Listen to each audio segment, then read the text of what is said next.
دن بدن کھلنے لگا ہے نعمت الاسلام یہ۔ بسم اللہ الرحمن الرحیم۔ صرف 5 منٹ کا مدرسہ قرآن و حدیث کی روشنی میں 248واں دن 8 رمضان المبارک۔ نمبر 1، اسلامی تاریخ۔ حضرت سلیمان علیہ السلام۔ حضرت سلیمان علیہ السلام حضرت داؤد علیہ السلام کے بیٹے ہیں۔ ان کی پیدائش بیت المقدس میں ہوئی۔ بچپن ہی سے بڑے ذہین، سمجھدار اور فیصلہ کرنے کی صلاحیت رکھتے تھے۔ چنانچہ حضرت داؤد علیہ السلام اہم کاموں میں ان سے مشورہ کرتے تھے۔ جب حضرت سلیمان علیہ السلام جوان ہوئے تو حضرت داؤد علیہ السلام کا انتقال ہوا۔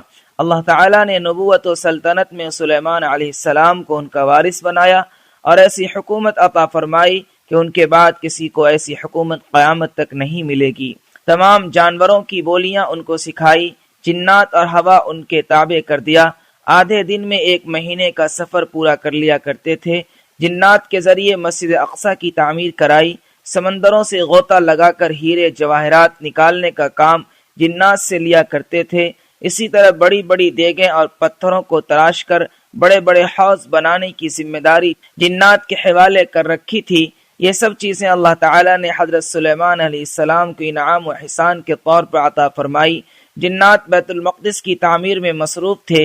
حضرت سلیمان علیہ السلام اپنی لاٹھی کا سہارا لیے کھڑے تھے۔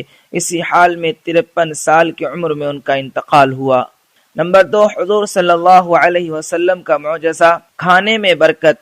حضرت انس رضی اللہ عنہ فرماتے ہیں، رسول اللہ صلی اللہ علیہ وسلم نے حضرت زینب بنت جحش رضی اللہ عنہ سے نکاح کیا تو ام سلیم رضی اللہ عنہ نے کھانا تیار کر کے مجھے دیا کہ حضور صلی اللہ علیہ وسلم کو پیش کر دو اور میری طرف سے سلام عرض کرنے کے بعد کہنا کہ تھوڑا سا کھانا ہے جو رسول اللہ صلی اللہ علیہ وسلم کے لیے ہے۔ حضور صلی اللہ علیہ وسلم نے اس کو گھر کے ایک کونے میں رکھوا دیا اور مجھے بھیجا کہ میں صحابہ رضی اللہ عنہم کو بلا لاؤں۔ وہ غریبی کا زمانہ تھا، تقریباً 300 لوگ آ گئے۔ رسول اللہ صلی اللہ علیہ وسلم 10 افراد کو گھر میں بلاتے اور کھانا کھلاتے، یہاں تک کہ سب پیٹ بھر کر کھا چکے۔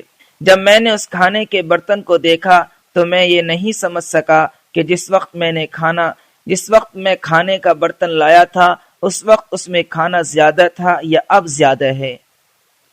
نمبر 3، ایک فرض کے بارے میں، حلال پیشہ اختیار کرنا۔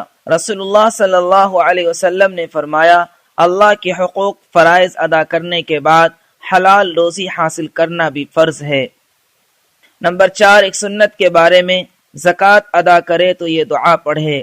رسول اللہ صلی اللہ علیہ وسلم نے فرمایا، جب تم زکوٰۃ ادا کرو تو اس کے ثواب کو نہ بھولو اور یہ کہو، اللہم اجعلھا مغنما ولا تجعلھا مغرما۔ ترجمہ، اے اللہ اس زکوٰۃ کو نفع کا ذریعہ بنا، اسے نقصان کا سبب نہ بنا۔ نمبر 5، ایک اہم عمل کی فضیلت، پورا مہینہ تراویح پڑھنا۔ رسول اللہ صلی اللہ علیہ وسلم نے فرمایا، رمضان ایسا مہینہ ہے کہ جس کے روزوں کو اللہ تعالیٰ نے تم پر فرض کیا ہے اور میں نے تمہارے لیے اس کی تراویح کو سنت قرار دیا ہے۔ جو شخص اللہ تعالیٰ کے وعدوں پر یقین کرتے ہوئے اور اس کے اجر و ثواب کے شوق میں اس مہینے کے روزے رکھتا ہو اور تراویح پڑھتا ہو، وہ گناہوں سے اس طرح پاک صاف ہو جاتا ہے جیسا کہ اس کی ماں نے اس کو آج ہی جنم دیا ہے۔ نمبر 6، ایک گناہ کے بارے میں، جان بوجھ کر قتل کرنا۔ قرآن میں اللہ تعالیٰ فرماتا ہے، جو شخص کسی مسلمان کو جان بوجھ کر قتل کر دے تو اس کی سزا جہنم ہے، وہ اس میں ہمیشہ ہمیش رہے گا۔ اللہ تعالیٰ کا غصہ اور اس کی لعنت اس پر ہوگی اور اللہ تعالیٰ نے ایسے شخص کے لیے بڑا عذاب تیار کر رکھا ہے۔ نمبر 7، دنیا کے بارے میں، دنیاوی زندگی پر خوش نہ ہونا۔ قرآن میں اللہ تعالیٰ فرماتا ہے، اللہ تعالیٰ جس کو چاہتا ہے بے حساب رزق دیتا ہے اور جس کو چاہتا ہے تنگی کرتا ہے، اور یہ لوگ دنیا کی زندگی پر خوش ہوتے ہیں اور اس کی عیش و عشرت پر اتراتے ہیں، حالانکہ آخرت کے مقابلے میں دنیا کی زندگی ایک تھوڑا سا سامان ہے۔ نمبر 8، آخرت کے بارے میں، دوزخ کا درخت۔ رسول اللہ صلی اللہ علیہ وسلم نے فرمایا، اگر زقوم جو جہنم کا ایک درخت ہے، انتہائی کڑوا ہے، اس کا ایک قطرہ بھی دنیا میں ٹپکا دیا جائے تو اس کی کڑواہٹ کی وجہ سے تمام دنیا والوں کا جینا مشکل ہو جائے۔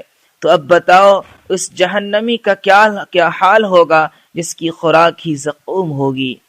نمبر 9، طب نبوی سے علاج، سنترا کے فوائد۔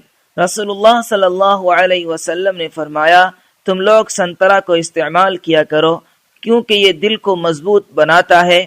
فائدہ، محدثین تحریر فرماتے ہیں کہ اس کا جوس پیٹ کی گندگی کو دور کرتا ہے، قے اور متلی کو ختم کرتا ہے اور بھوک بڑھاتا ہے۔ نمبر 10، نبی صلی اللہ علیہ وسلم کی نصیحت۔ رسول اللہ صلی اللہ علیہ وسلم نے فرمایا اپنے مسلمان بھائی کی مدد کرو خواہ وہ ظالم ہو یا مظلوم۔ ایک صحابی نے کہا یا رسول اللہ مظلوم ہو تو اس کی مدد کروں لیکن ظالم کی کس طرح مدد کروں؟ آپ صلی اللہ علیہ وسلم نے فرمایا اس کو ظلم سے روکو اور منع کرو، یہ ظالم کے حق میں مدد ہوگی۔